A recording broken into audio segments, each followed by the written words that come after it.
Oui, parce que moi, c'est le totangi, azaki collègue dans la classe. Totangi na 3e, 4e, 5e, 6e primaire. Oui, je vous dis vrai. 3e, 4e, 5e, 6e primaire na Saint-Jean, na Bandalungwa. Et Zaka Kala vraiment, donc ça doit faire aujourd'hui plus de 35 ans.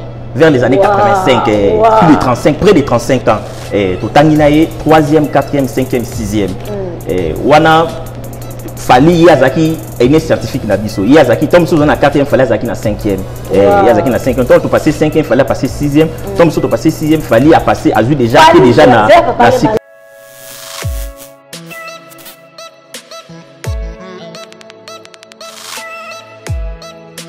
Bana monde entier. Maman est ini. Mais yo zalinde mufini. Yo za mufini pour ya champagne. Il faut s'abonner vraiment à la Best of Africa TV. Best of African food. Best of Africa. Ils sont tous s'abonner à la Best of Tigo Santa Pena que notre deux fois t'es biloko zo tambo que zoya. Donc on a gâté champagne donc rien à voir donc vous comprendre. Pour moi na minute on va te belle badia biloko mboka kala. The best of Africa food vraiment félicitations bana notre champagne. Oui bitis ka ensemble. Best of Africa TV.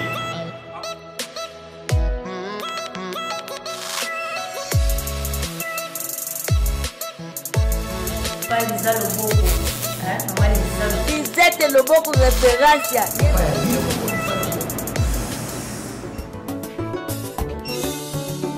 Chez Lisette, Maman Lisette, Best of Africa, full stop.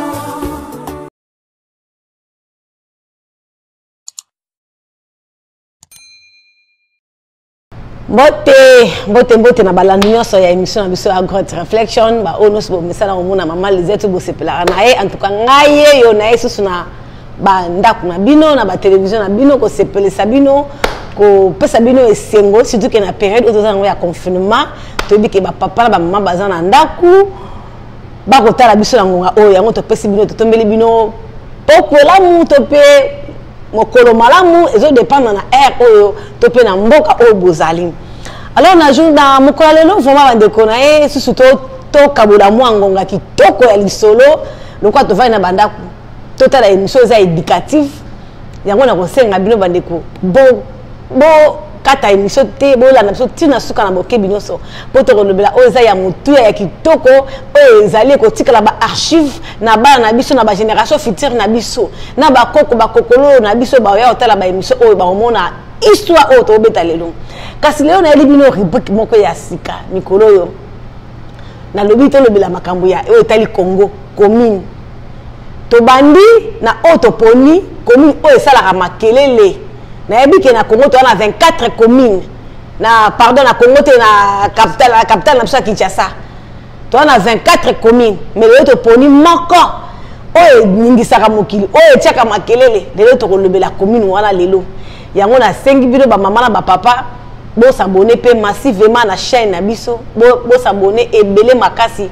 na chaîne na biso YouTube Best of Africa TV bisika bo talaka ba émission éducative bisika bo talaka ba émission ya koyekula nazo dinga robela ngo mingi lokwa histoire annoncer émission oyo lisaponge onge to robeta liso lelo nazanga moko te na kati ya plateau na ngalo kama mesa nazana moko ya biso ba imboka mwana Congo mwana mboka aza moko pena mwana Kinshasa ndelo la lobité Maman Lisette nazo mona makambo zo leka confusion mingi na ba télévision il faut na ya na limbola na expliquer na loba auto lobaka auto bengaka moko ya biso za commune ya Bandal donc le to de la commune ya Bandal ya commune nini eza commune biso soyebi oyo bimisi ba seleyo ebimisi ba fali ebimisi wene muzika 4x4 ebimisi ba to ndenge ebimisa lelo to koyeko lebele na kati ya émission oyo to koyeba ba nani oyo babima na kati ya commune wana et pourquoi commune wana esalaka makelele mingi na kati ya mboka na biso to pe na kati ya capitale na biso nazanga moko te na ndeko Alain bonsoir ndeko Alain Mbote mingi, bonsoir. Mbote papa. Maman Lisette. Bonito, yambe malab na kati émission sur Growth Reflection. Merci beaucoup maman Lisette. Na sepeli vraiment le kolo yambinga na plateau na o ya Growth Reflection. Na tondami vraiment na esengo mingi ya koyepa na yo. Merci de Alain na ebi ki etango na benga ki o vraiment d'abord na peso merci pour répondre à l'invitation na ngai. Tango na benga ki o sa moko fungolinga vraiment porte vraiment na ndinga kitoko peut mama yaka pour na yo en tout cas na roya o lubapo na yoka ki tango so beta le solo yo nabité azana connaissance ebele connaissance o eza richesse il faut to partager ngona bandeko pe bavani na banda ku bayeba yo to beta le solo ya bandal kasi yebisa biso kombo ya bandal esala kindeni babenga bandal kombo ya bandal ya kindenge nini mutu na matata parce que nous avons ba commune 24 oui kombo na commune na kombo na ye. Merci mingi Maman Lisette na mutuna ya Yambo Bandi na yango kotuna nga. D'abord na bandi ko porter moi correction muke na les questions na yo ndo mutuni ezalaka esengel bat bay bate ezalaka bandalité ezali bandalungwa. Ah bandalungwa. Ezalaka bandalungwa. Soko kei lelo na commune ya Bandalungwa na maison communale ba commune de Bandalungwa ba commune de Bandalité ezalaka nde Bandalungwa bandalité nde batu bayimboka ba na Congo bakata kango bon et certainement ezalaka ndenge batu musu ba sepelaka olia akuma ti musika Bandalungwa suki na bandal mais batu bayebake ezalaka nde Bandalungwa. Ah merci beaucoup en tout cas merci. Et bon pour na ko répondre na motuna na yo appellation Bandalungwa wana euti wapi? Okolimbisanga Maman Lisette lobande kotoza boza alikuwa ni saponge ezali na lingala ezala langi nyoso we mwana mboka bona kwa koyoka na sengi yo ndingisa liboso na kokotsa mo ba mwa français parce que lingala mingi moni ba mo musuto ko lobango na lingala te c'est bango na français bande ko tala biso ba limbisa lingala donc émission eza bilingue na lingala na français. OK merci beaucoup. Alors bongo pona ko yanola na mutuna na yo appellation na Bandalungwa euti wapi? Nous sommes en 1953. Il y avait une délégation de Belges au Baroutaka Belgique, Bayaka na Léopoldville, en 1953. 1953, oui. Bango Bayaka pour na kosala ba étude topographique ndeni ni bakoki ko tonga ba cité moderne na Léopoldville à l'époque. Bongo bakumba makina chef na bango. Alors comme bakomi na Léopoldville, au tobengi lelo Kinshasa. Boni bazaki bapaya bayebaki lingala te faki baza na bato o bakoki conduire bango pour na ko mema bango ko tambusa bango et consort et bongo bakomaki bongo na esika oyo lelo commune ya Bandalungwa ezali à l'époque ezaki vraiment zamba ezalaki zamba zamba monene. Alors donc bakomaki wana esengela bakutana na chef coutumier. Alors biso nyonso toyebi ete Kinshasa eza ya bateke umbu. Bateke umbu. Kinshasa eza ya bateke. Ndeko wala yango to bengi wa po obetela biso lisolo. O eza bandeko o pardon na katsote na so sinale bandeko baza anda ko eza lisaponge. Histoire annoncée. Yango to bengi on emiso po yo obetela biso lisolo oyo histoire oyo to yoka lelo. To komeka ko kabola mwa muke o toza yango mai muke o toza yango to kabola ba téléspectateur o baza olanda biso na ngonga oyo. Ndeti biso to yebite ke eza ya bateke. Kinshasa eza ka bateke umbu eza rande ya bango. Bateke umbu. Voilà. Alors, et bongo délégation tant commis sur place. Alors, et singela qui va kutana na chef coutumier. Alors, chef coutumier comme on a ezalaki lingwala. Chef coutumier azaki bandal. Zalaki place oyo bandal ezaki comme on ezaki lingwala. Alors, bongo singela qui ba ki ndulukaye bakutana bakina ndako na po bakutana basolola. Alors, ndako ya chef coutumier ezalaki na baye nazolo bango lelo na configuration actuelle na baye bayebi Bandalungwa penza malamu mingi ezaki côté o ezaki Didialo côté Didialo voilà. Donc ce que oza lelo na avenue du 24 novembre avenue du 24 novembre na rond-point na parking Moulard. Parking Moulard. Au ça c'est comme si on se dirigeait vers prison centrale de Makala. Ngamo Boingiringi. Au leki avenue Kimbondo au Poussani Momoké je crois à 200 ou 250 mètres na droite nde eza bandal na gauche eza Ngiringiri. Alors ndaku ya chef coutumier Bander ozala wana. Et ya Bander ovanda côté wana. Oh lelo quartier na babenga ngo quartier Lingwala parce que chef coutumier Bander ovanda wana. Donc ils appellent quartier Mobimeza wana. Quartier Lingwala nde yango parce que ba pesa ngo kombo ya quartier Lingwala pour chef coutumier Bander ovanda wana. chef coutumier Lingwala. Donc à part commune Lingwala, tu appelles la quartier Lingwala, la commune Bandalungwa. Wana omona ba vini lokola ba Tongoni, ba Tonde, ba Kimpaka, ba Kinsundi, ba Kasi, ba commune ba vini nyonso na tangi nde eza na quartier na mingi pe mususu na tangi te. Bon chef coutumier ya banda kovanda wana. Alors tango bazoya ba komi pene ya ndako ya chef coutumier, je crois à quelques mètres, il y avait un lac. Un lac qui a d'ailleurs séché. Ils ont rassouté. Ils ont rassouté. Kalango depuis 1953. Bakatango. Oui, et c'est ça et Kauka parce que la maille minute mis dans le système mais les a rassouté. Oui. Alors à quelques mètres il y a un chef coutumier bandé pour vendre, il y avait un lac. Alors maintenant Mundele ou Azaki accompagné na batu oyo ba Azaki accompagné na batu ba maquillé pour dans chef coutumier. Voilà. Il y a Azaki curieux et retourne à bango question. Alors ici bango a tout dit bango comment s'appelle les lacs qui se trouvent devant moi. Mayoyo. Oui, Mayoyo. Alors, Ndesikoyo, bango va répondre, ba ebisie, bana balungwala. Comment nango bana balungwala? Comment nango bana balungwala? Vous comprenez? Alors, en termes teke, bana signifie l'eau. Vous comprenez? Ba, c'est une conjonction déterminative qui veut dire D. D. Alors, le blanc crut entendre bandalungwa. Comprendre? Ndé a commis na mukanda bandalungwa. Donc, l'appellation bandalungwa trouve son origine d'une mauvaise interprétation des mots. Oyo basolo qui oizalaki chef coutumier na basije.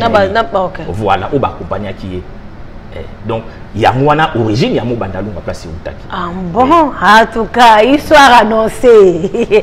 Donc, le bakombo bandal, ezalaki mo akombo liziba mo kamukeza laki wana. Kombo ezalaki liziba na ezalaki na kombo chef coutumier bandalungwa. Mais eux ezalaki précédé na bana balungwa. Bana balungwa. Oyo na kiteke elaki bana elaki si mai bongo lungwa ndi na oti kolimbola awa ezalaki lokola comment ezalaki lokola oyo ndi na oti kolimbola awa ya mo ezalaki lokola comment dirais-je, donc il accompagné qui bandalungwa donc dans ce sens là oui.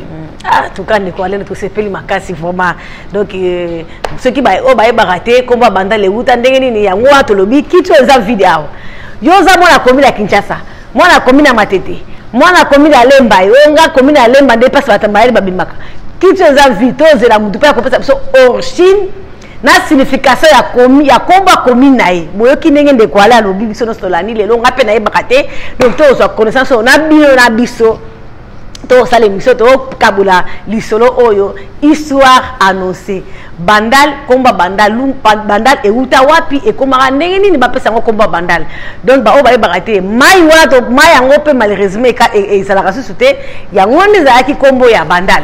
Donc à partir de mai yango bazwa ki kombo ya bandal kasi ndeko Alain yebisa biso bandal salama ki ndenge nini komaki commune ndenge nini création nango salama ki ba sala ki yango lolenge ndenge nini pour après avoir ba belge ko kuta na chef coutumier après salama ki ndenge nini po bamona ke no ekoma passe ba vande belé. Oui, nakoki koloba acte juridique créant la commune de Bandalungwa, ils allaient bongo décret loi du 3 mai 1957. Il y a créé commune à Bandalungwa. Donc, acte juridique où est créé commune à Bandalungwa, ils allaient décret loi du 3 mai 1953, plutôt 1957.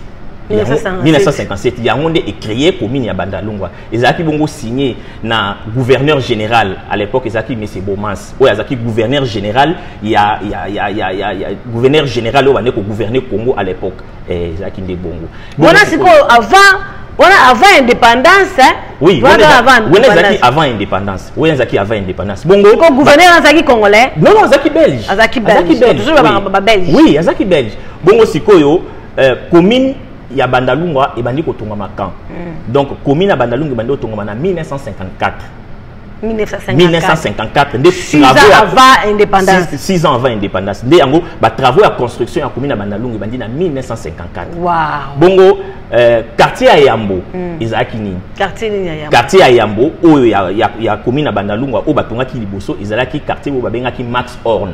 Max oui Max Horn inde yango ezaki quartier ya Yambo ya commune na Bandalo o batongaki liboso avant ba commune avant ba quartier nyonso ezaki Max Horn o lelo ba bengi quartier Bisengo. Oh oui oui mais c'est quoi Max Horn wana ezalaki kombo ezalaki ba belge ba pesaki yango to ezalaki je pense que le ko ba bande ko zwa eloko bazotia na bazui par exemple kombo ya rivière batie kombo ya commune bon kasi kombo ya Max Horn wana ezalaki kombo ya tamususu mkonzi moko ndele moko oui effectivement Max Horn yazaki nani Max Horn yazalaki architecte conducteur des travaux nde bapesaki kombo wana ya quartier Bisengo autre le to benga quartier Max Horn oui yazaki architecte conducteur des travaux quartier liboso ya Yambo ezalaki quartier Max Horn au le to bengi quartier Bandalungwa bongo ya mibale ezalaki quartier Bisengo oui quartier Bisengo plutôt bongo ya mibale ezalaki nini ya mibale ezalaki quartier Senkine tokoma kota ba quartier mais parce que quartier Bisengo wana apparemment eza na limito ke omoni eloko tozolo ba oyo eza archive bana bakotala bana bandal pe ya solo ba opeta munyo zalaka se wana pona ndike se wana yo zalaka ti mais ba ope bazaka période wana peut-être bakoza bakonda ba mikolo ba rolanda émission oyo kasi yebisa biso quartier wana Bisengo zalaka Max Horn et ça là qui lo lengi nini peut koma komba Bisengo au lieu to ebila waka komba Bisengo et puis c'est le quartier le plus mouvementé na kasa na okoma na sima maman Lisette tika na évoluer comme ça on répond à la question de sima alors na mande ko ba quartier ya mibale oyo ya ibotami na commune na Bandalungu ezaki bongo quartier Sinkine après quartier Sinkine Max Horn ya mibale Sinkine ya misato ezaki quartier Moulard zela siko Sinkine ezaki koma mutute bon Sinkine na yebi vraiment naza vraiment la connaissance makasi mingi te mais ezaki quartier Sinkine ezaki deuxième quartier ya Banda o batongaki na niveau ya commune na Bandalungu bongo ya misato ezaki quartier Moulard o to kaka Moulard quartier Moulard yango pese koma mutute non quartier Moulard azalaki nani Moulard azalaka vice gouverneur général honoraire Yazaki vice-gouverneur général honoraire. Voilà kana ba belge. Oui, azaka mondele azaka belge. Ye azalaka abotamaka na bridge le 17 mai, non le 19 mai 1875, puis à Koufine à Bruxelles le 19 septembre 1958. Wow. Donc avant l'indépendance, juste dans le moment où Bandal eza commis presque travail commis presque na souka parce que Bandal tout le monde en 1954 et c'est vers la fin de 1957 début 1958. Wow. Bongo oui, bongo histoire annoncée. Oui, bongo tant commis en 1958 vers la fin 1957 début 1958 on a c'est Moulard on a tu koloba c'est ko azalaka vice-gouverneur général ya Congo belge honoraire azaka vice-gouverneur général honoraire ya Congo belge nde sikoyo pour na mémoire na pour na honorer ba pesa ki kombo quartier na quartier Moulard nde na bande koloba ye azaka pe soda mais c'est Moulard Georges Moulard et azaka pe soda comment les Georges Moulard azaka pe soda akotaka musala soda na âge à 17 ans ibongo ye azaka nani ye azalaka général-major de l'armée belge ye azalaka il était de la 58e promotion d'école d'artillerie et génie militaire belge ye azalaka bongo au lieu to benga quartier Moulard donc on a trois quartiers déjà jusqu'en jusqu'en 1955 donc ils ont 3 quartiers alors parce que en 1955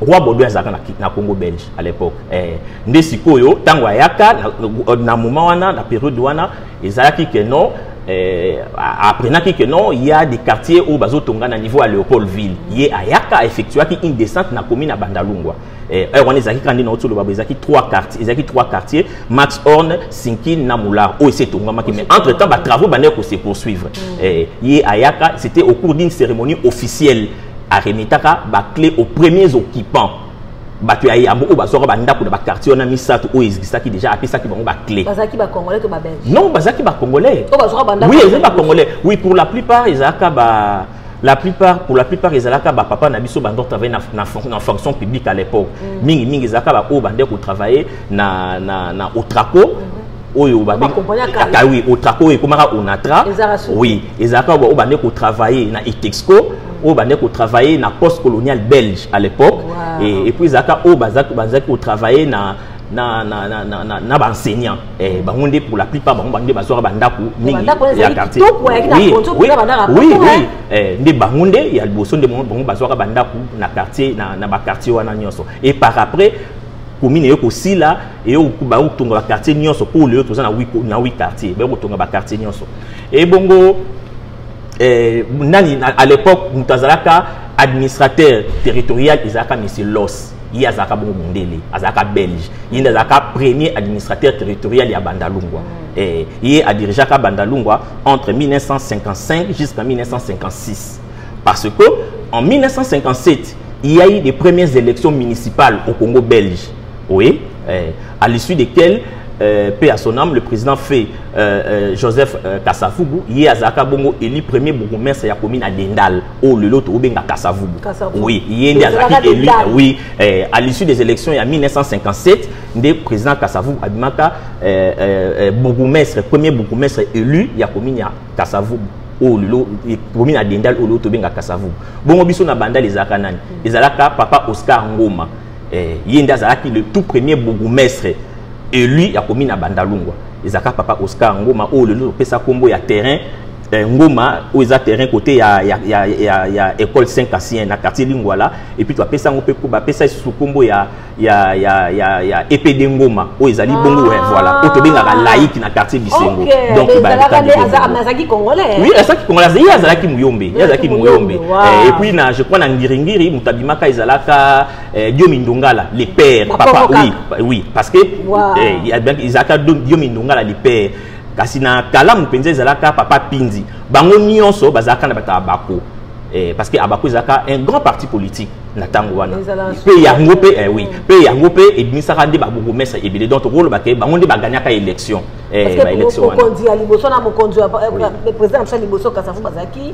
oui ndabako oui yenda zaka président abako donc abako ezali alliance de ba Congo de ba Congo oui donc ezaka bon donc c'est kasi na tout ki mutu na mokobaki nango kola okoyalona ngango pendant to so la moyo na tout na ki na lobaki quartier wana ya Bisengo parce que quartier ni ba quartier nous se garder combo na oui mais quartier où échanger que combo isa quartier Bisengo pourquoi échanger que combo oui quartier Bisengo o to benga ki liboso quartier Max Horn et okoma Bisengo pour nani ezalaki na kolo bezana deux raisons alors raison liboso ezalaki ni ezalaki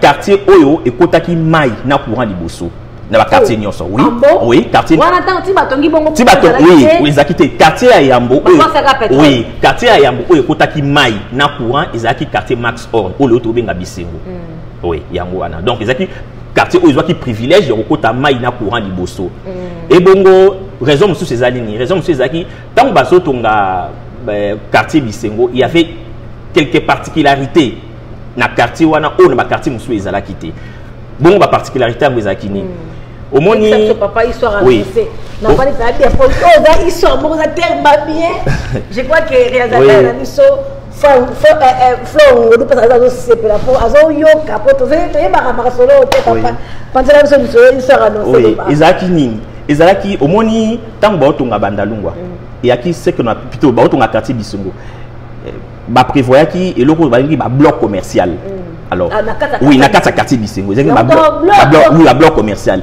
alors premier bloc commercial ezaki wapi ezawapi premier bloc commercial ezali na avenue du marché oyo et kenda entre avenue Prince Kasavu bona avenue Nzobe oyo to benga bloc commercial voilà yangwana na yongo ezaki bloc commercial ya Yambo bongo ya mibale ezaki wapi ya mibale ezaki entre avenue Isangila na avenue Bundi na katikati wana buna mpanzi bo ezali hôtel Minor na terrain c'est là papa le président mbango parce que gamba bloc tabaole tout et banda le loté et banda kala avant l'indépendance oui c'est parfait yoka nazokoma pona utilité ba bloc wana ezaki ni oui alors deuxième bloc ezaki na otiko loba ezaki entre avenue Bundi na avenue Isangila na katikati na Saint État lida mais pas vinanga Delphin que je salue d'ailleurs en passant ezaki wana wana deuxième bloc bon troisième bloc eza côté avenue Louima toujours na quartier Bisengo côté avenue Louima banda bengo à l'époque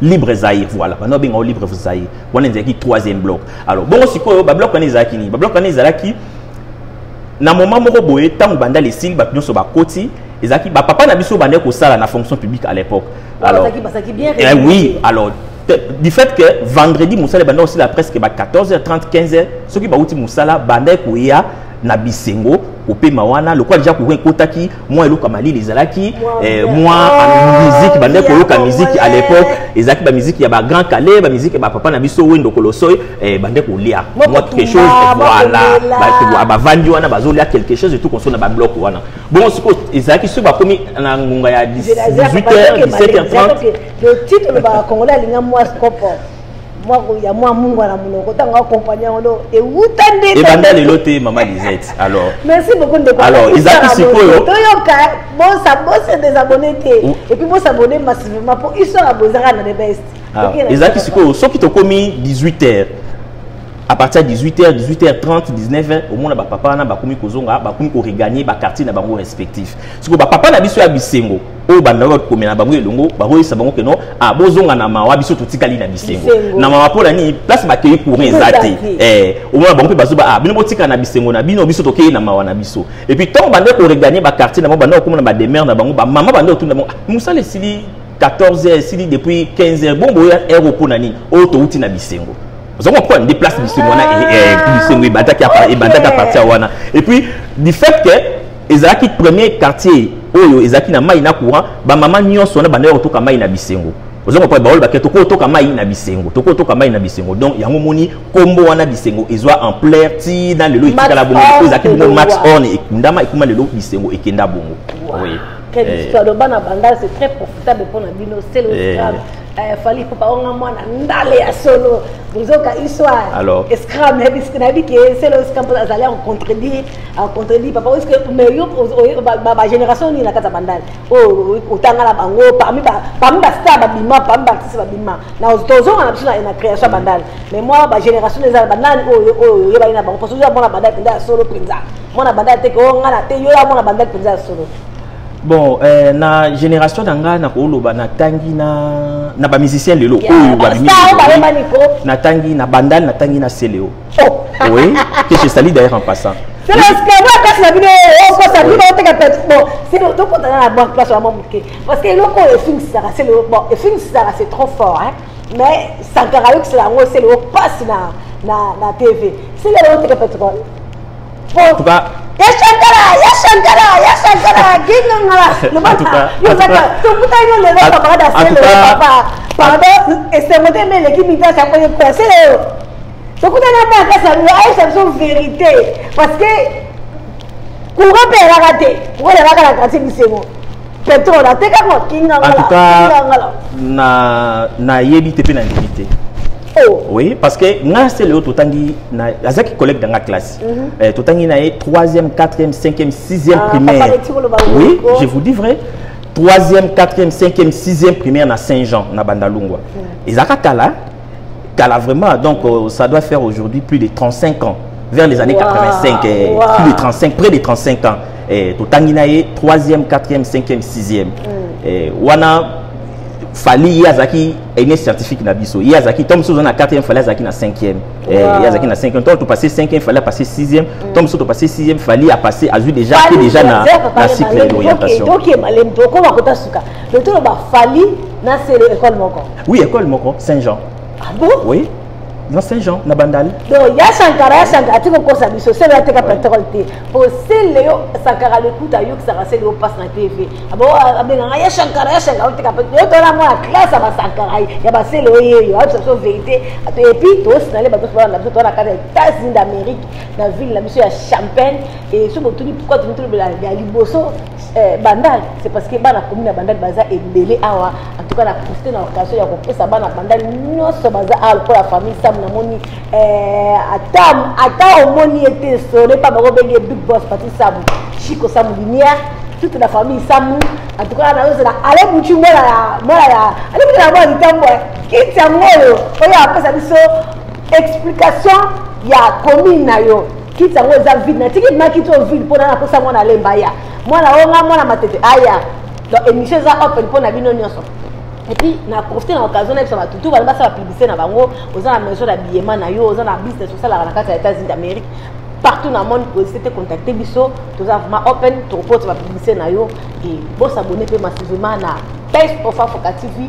Auto Kakali solo, histoire à bout. Toujours continuer. Papa allez, je continue dans le bas. Donc après Wanande et ça qui va passer faire un combo bandade. Quartier Bisengo et au Kende à partir du moment wana. Du fait que Ezalaki quartier mo déjà mouvementé au il y a papa il y a quartier sous banda qui koya couper na quartier Bisengo kolia moi quelque chose ou ka moi mindoule kotoka mai ba mama zo kotoka mai et puis déjà en 1955 église Saint-Michel Ezalaka. Eh oui, Saint-Michel, il y a Bandalung parce qu'il y a un créé pour la Bandal, tout ça a des paroisses catholiques. Il y a Saint-Michel, il y a Saint-Charles-de-Loire. Déjà en 1955, Saint-Michel Ezalaka. Vous comprenez? Donc, des Aka Bongo. Et Bongo Ezalaka, le 8 décembre 1955, il y a une date anniversaire, il y a Bandalung. Il y a une date anniversaire, il y a Bandalung. Pourquoi le 8 décembre 1955, Ezalaki, Mokolo Oyo, Roi Bordeaux, Ayaka, Oyaka Osa, après sa remise officielle.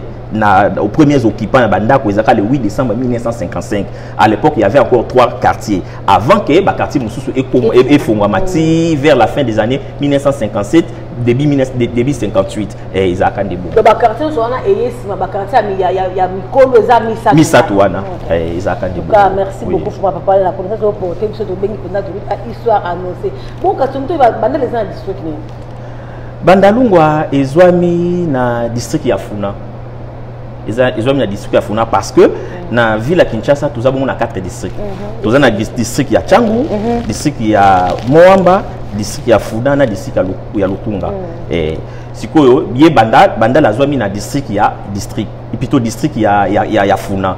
Bon na 4 district ya Funa. Azabongo pena ba commune ou baza ko partager na même district. Ezabongo Kalamu, Ezabongo Kasavubu, Eza Bandalungwa, Eza Ngiringiri, Eza Bumbu, Eza Selemba, ou Eza Makala. Donc au total, dans 4 districts, il y a Funa, il y a 7 communes, dont Bandalungwa fait partie. Et bongo, à part si quoi, ba commune, papa. Bandal, ils ont un quartier. Oui, Bandalungwa, ils ont 8 quartiers.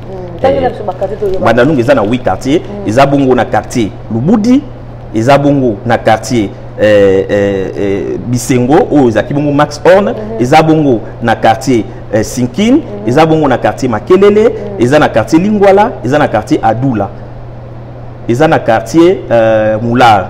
Alors, les 7 premières communes quartiers, les 7 premiers quartiers au nord de Otanga, Eza quartier taxable parce que en droit administratif Bandal est plutôt commune et entité territoriale décentralisée.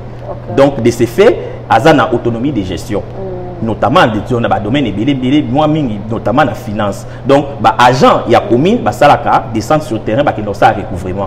Taxe, le moutako, moi PME naé, moi PMI naé, azamouza, moi boutique naé, autorisation d'ouverture na commune. Il y a un bon. Bon, au 8e quartier, il y a Bandalung, il y a Kankokolo. Ils ont un domaine militaire. Non, Kankokolo, il y a Bandalung. Non, papa oui, quand Kokolo est dans la commune ya Bandalungwa. Na yeso tangolo que non na Bandalungwa tous na 8 quartiers. Les 7 premiers quartiers na Tangi et bon 8e quartier ya commune ya Bandalungwa est nini quand Kokolo. O ils ont un domaine militaire et il y a un quartier non taxable. Voilà. Donc ils ont non non ils ont non non non quand Kokolo ils ont la commune ya Bandalungwa ils ont quartier na commune ya Bandalungwa ndé bongo ils ont bongo et bongo sikoyo batu mususu pe oui tout monde a Bandal Bisengo Bandal Kimbondo Bandal Chibango moni est clairement ba confusion belé vous comprenez Bisengo plutôt Kimbondo eza quartier T. Kimbondo eza quartier T. Oui, Kimbondo eza quartier T. Kimbondo eza avenue na quartier eza avenue où est séparé des quartiers. Ezali entre quartier Moula na quartier Lingwala. Eza avenue Kimbondo. Bongo Kimbondo ya zaka nani? Pierre Kimbondo, ye azaka monseigneur. Kimbondo ye azaka monseigneur. Azaka congolais. Oui, ye azaki monseigneur, ye azaki premier évêque congolais. Oui. Azaki premier évêque congolais abotamaka en 1914 bon akufaka en 1977 et Azaki premier évêque congolais Azaki consacré évêque en 1956 donc au monde ils a presque même moment au banda otonga komi na Bandalungwa Kimbondo ye azaka évêque azaka premier évêque congolais bon Chibango eza arrêt eza quartier te eza nango kaka arrêt ye azalaka place on ezaka bar papa Chibango aza oui ezaka bar oui akufa oui ezaka bar parce que na Bandalungu à l'époque nous avons na bar rebelle nous avons na bar Chibango nous avons na bar David nous avons na bar Alfonso yango ezaka en face ya terrain municipal bar nyoso ni balio na David na Alfonso bongo Chibango ye azaka ezaki bar munene donc ezaki les ninge ezaki donc mutuzu transport au tamboli aux ozonga non kita bandal Chibango kitanga na Chibango ezaki comme le moi référence mon mais ezaka bar munene papa Chibango ya ça ezaka bar na yona juste na Chibango na pesa ngoko Chibango na ikinda sango ke non bandal Chibango mais ezaka bar place wana oui ndeko alena yo pe pa na boke bino songa na moko pe atumisa na sengo mekasi afa to ke na mutula na ngamususu ezana mutula moko eloko mo yilinga parce que kota la obona yo ka utanga na sele au scrum utanga na fali pupa tinatanga fali te bazaki fali azaki kulutu na biso parce comme ne baloba azaki ene scientifique na biso donc biso tozana 4e ye fali azaki na 5e banda okende bongo mais mutu natanga nende eza sele sele aza mona classe na bino mais kota la yo boye apama obeti ba histoire pour les gens qui nemoko ozalaki na nute peut-être que parents ne pas zalaka na nute zaki non na botama kité na beti masolo ba 55 ba 58 na botama ina ntina mona ngabo non na bona za mona ya bambula na tende ngoti oloba mai na lobi to o mai na zoloba eza mai o na tangi na mikanda eza mai o na yoki pe eza mai o na moni alors na kotanga parce que na za muto na tangi classe na misana na recherche mamsusu na lobia eza ba recherche personnelle ou na sali ya ngutu eko partager moi muki o naza nango sur connaissance ya Bandalungu na bandeko baza na biso na ngoma oyo alors bongo penza oyo na yoki eza pe moi mingi eza na un écrivain africain ye bongo akufatika otika asila kotika biso na kombo ya Amadou Ampateba ya zaka bongo malien abotamaka na 1901 akufi na 1991 oui na mboka Abidjan alors Amadou Ampateba ye alobaka na mukanda na yemoko na tanga ouvrage na yemoko alobi lorsqu'un vieillard meurt en Afrique c'est toute une bibliothèque qui est perdue oui ndesiko ngai na mekaka ko manula moi phrase wana célèbre ça dit beaucoup lorsque un vieillard meurt c'est une bibliothèque c'est toute une bibliothèque qui est perdue. Alors, mais par là, on peut comprendre que non. Bapaka, bazaba peut aboania. Donc, si on va niming na bapaka, on voit bapé belé. Alors, on a mis quelques tchamo en pratique. Donc, on a comment qui monte oyo, na bande ko vanda mingi na bakolo, ba camarade ya papa, bakolo mingi, bazobeta masolo pe nazo tuna mituna, bazo nazo zoye yano. Alors, mingi penza na ezaka na papa moko na bandal. Na Saint-Michel, hier azaka kovanda na avenue Tonde, avenue mona ba Vieux Blaise Boula que je salue d'ailleurs en passant. Et hier banda ovanda na avenue wana. Hier azalaka kosala na ministère ya finance, azaka cadre na ministère ya finance asila kotika biso depuis 2014 si je me trompe pas. Bon hier azalaka koyembisa na chorale latino-française na Saint-Michel. Pour Saint-Michel est diakala. Oui, depuis 1955. Il y a bande koyembisa na chorale latino-française na paroisse Saint-Michel. Comme on ezaka papa Gabriel Mwaka. Azaka pe ancien séminariste. Oui. Gabriel Mwaka. Non, Gabriel Mwaka. Non.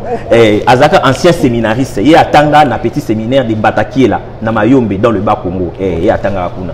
Bon ezaka siko soki messe pendant la messe soki messe sili au moment na bimi na vandi kota grotte na se anzete so na tali jour wana mo eza makasi mingi lolo se ke papa mwaka azonga ndako mbala moko te na ovana na ozela yo na soki messe sili au moment na ye amona pa vandi ne bando kotuna ye mituna tozo solola na so tuna ye mituna tozo sola soki eko kokeke ekoki ya kokende koki au moment to kokende nzela moko on faisait route ensemble tout en lui posant certaines questions pour nous avoir connaissance. Tout le monde a mingi na prince o ekabola quartier Lingwala na quartier Adoula na Moula juste na Inga. Au moins surtout combien na Inga. Surtout combien na yaki ya akatisi yaki ngana tikal moi na zomi na nganda.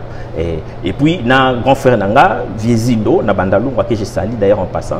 Yepe to vana mingi tuna mituna mingi na zo maka mingi pa ina. Oui. Donc Isaac bon.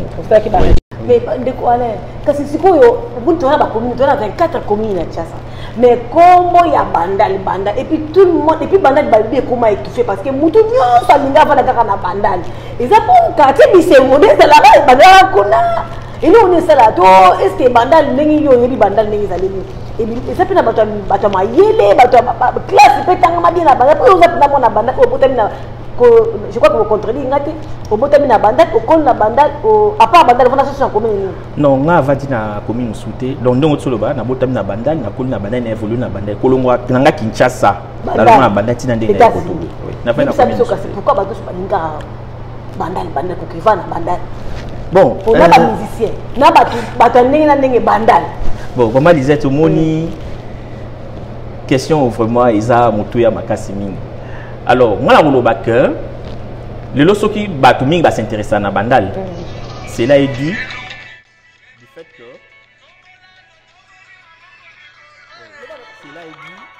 par rapport à l'influence au Baïbavana Bandalungwa Kalabazaka Nango, Néango s'est répercuté le la génération.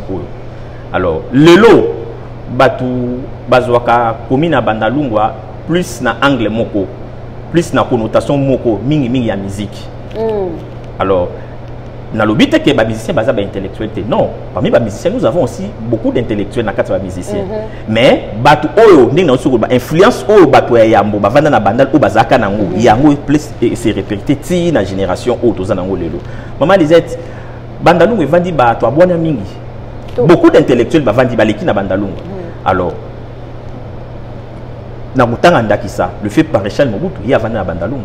Le deuxième président de la République. Oui.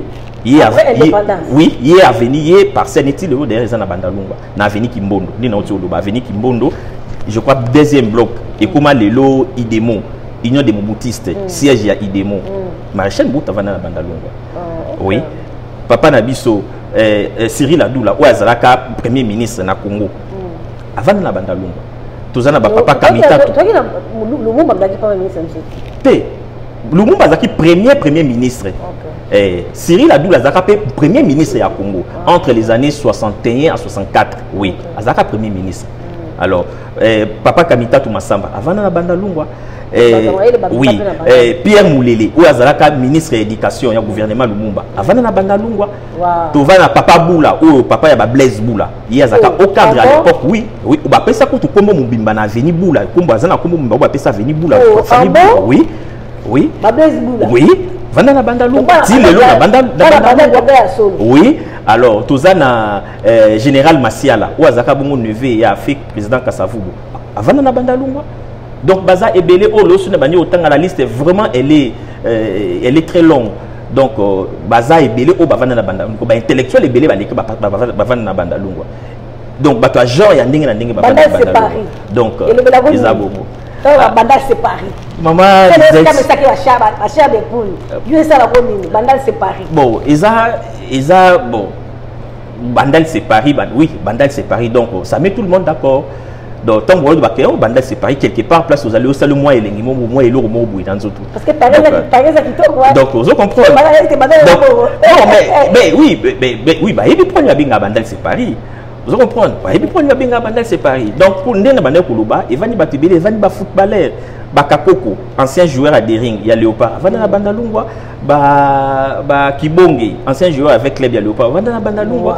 Donc, Batu Ebele, Nabatanzambi, Pasteur Ebele, Vandana Bandalungwa.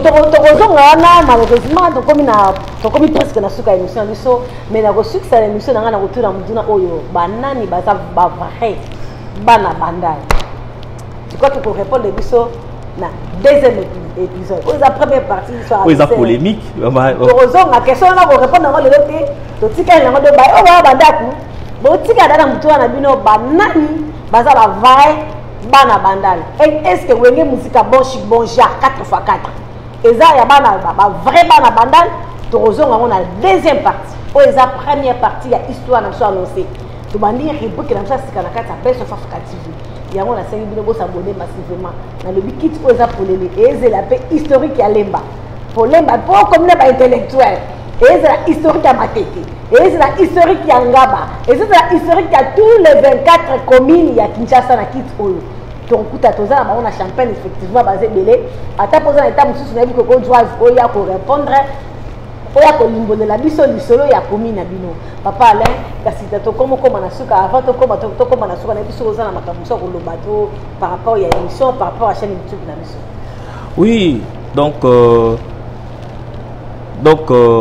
eza ya koloba ikozanga te Maman Lisette na sepeli surtout na émission na surtout tant binga kingo bisinga que non on a besoin ya moi tout ça l'émission par rapport ya bandani ngai bon toutefois on ça moi ba recherche américaine qui no na ngoto kabona bandeko ba olanda biso nde no ti olobango donc on a sepeli vraiment na moni eza émission moko eza chaîne moko vraiment éducative et il faut toujours continuer sur dans cette voie donc je sais que ma caméra sur le bien et tout va bien se passer donc c'est un peu ça.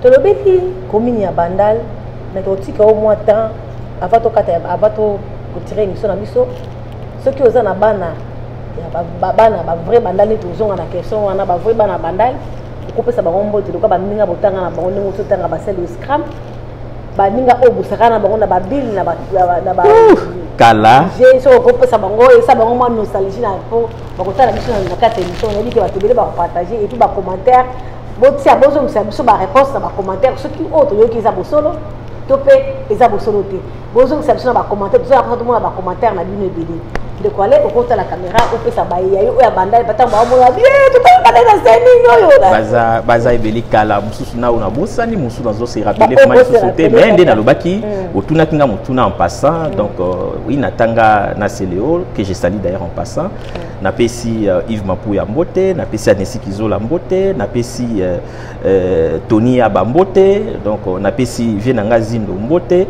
na pesi grand frère nanga propre azana à Londres Baxon Mbote donc je salue tout le monde ba o nyonso ba ebi en tout cas yabino vraiment yango merci beaucoup ezaki sengo mingi na bana Bandal ya so pour le dometi bisola Bandal c'est Paris on a vraiment la Bandal on a Stelo Scram na vraiment la Bandal on a fali to ba fali to ba Bandalungwa yep natanga ngo tina suka lelo to yeki biso nyonso esala kindenge nini commune wana ezala nzoka nde komba Bandalungwa ezala nango kombo ya mai ya mukego lekaka tangu mundela ya bi mai kombo nango nini ah chef coutumier pe apesi komba ma nde bazu yango ba commission komba Bandal ya commune alors ezali vraiment esengo mingi kozala na bi ko partager moment ya kitoko agréable bo ya kitoko makasi esengo ya koyoka histoire o eza parmi ba commune na biso ya mine ya bien na kata Congo na pardon na kata Kinshasa sur les 24 communes ya Kinshasa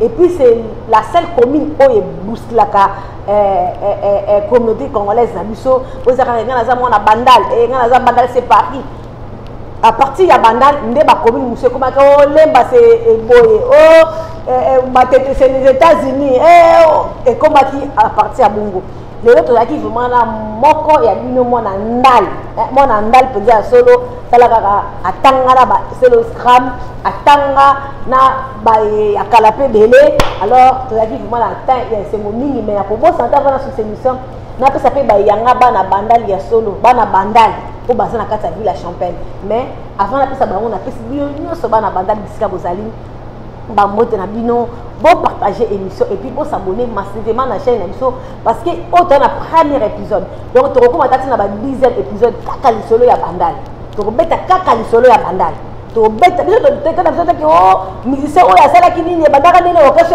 créer mais biso to kaka to valoriser la commune ya biso yango na lobi kitu eza poleli to zela mona matete pe aya neti biso to zaba na kinete to yeba histoire ote monte lelo na sa ressource koyeba esala ndeni Bandal esala donc soki moko pe ya lemba ye ayepe koyebisa ngai lemba esala kindenge nini eko toko s'enrichir na bino bota ya biso na bandako na biso to sa ba émission toko s'enrichir biso nyonso elongo alors merci beaucoup na ba ono so partager émission et puis vous s'abonner massivement na chaîne YouTube na biso Best of Africa TV ba commentaire na bino surtout vous sangisa te et vous finga te bo tara ya kitoko na pesi bana Bandal nyos ba la kata Champagne Mbote na pesi famille Samu tant to beta tsala bana to na famille Samu na pesi yeboko papa Samu poto petit cela ba 1900 donc il faut to mettre to pesa papa Samu Mbote et puis to pesa po na bosa na te c'est le temps ngaya ki alobi pour confirmer que la Bandal bazar so na ngabo na vie na ngabo konani c'est le belo Oui. Oui, bien sûr que oui. Oui, na pas ebinga. To betana to moi to sala na menacha. To betana masola bandal. Ezara na 1990 entre 90 et 92. Ezara na association interquartier. Donc na niveau ko bina bandalunga ba quartier Bisengo, quartier Bisinki, quartier tout comme ça. Association ne banda obeta na laïque. O epede ngoma. Et ça ra mon boulou tellement que comment en ampleur mo makasi ebele mingi ba ki ko délocaliser ngo elongo na terrain laïque ko moti na terrain allemand na sinki kuna to betane masolo wana donc on se connaît très personnellement. Ya c'est bien c'est qui te confie pour c'est le scam absolument na na posa na mona vie na ngamoko c'est le médoro tant amoni a confirmé bandal c'est Paris yango na kati États-Unis d'Amérique na Claude Katumba Kaito. Voilà, c'est remonté. Moi, na bandal ya solo. Claude Katumba Kaito. Moi, na bandal ya solo. Et puis, na possibilité na Chico Samu Lumière. Moi, na bandal ya swag. Na possibilité na toute la famille Samu de toute façon. Ba na bandal chez ba na bandal chose à la champagne. Bo ça bo zango problème peut-être na yebi ba composer na bosali mais na bosali aller boucher dans la monde qui tellement tout monde na bandal. Na pesi allez déjà avoir la combinaison allez boucher qui ça ngona ozela yo onga kokote mo mwana combinaison na botami na koli awa ndeya ko expliquer biso mayo ezala le karabo et so tsaka bo ndeni. Merci beaucoup pour s'abonner massivement à la chaîne YouTube de biso Best of Africa TV to mona ni na mbalasima oyo toko ça la deuxième partie. Merci, bye.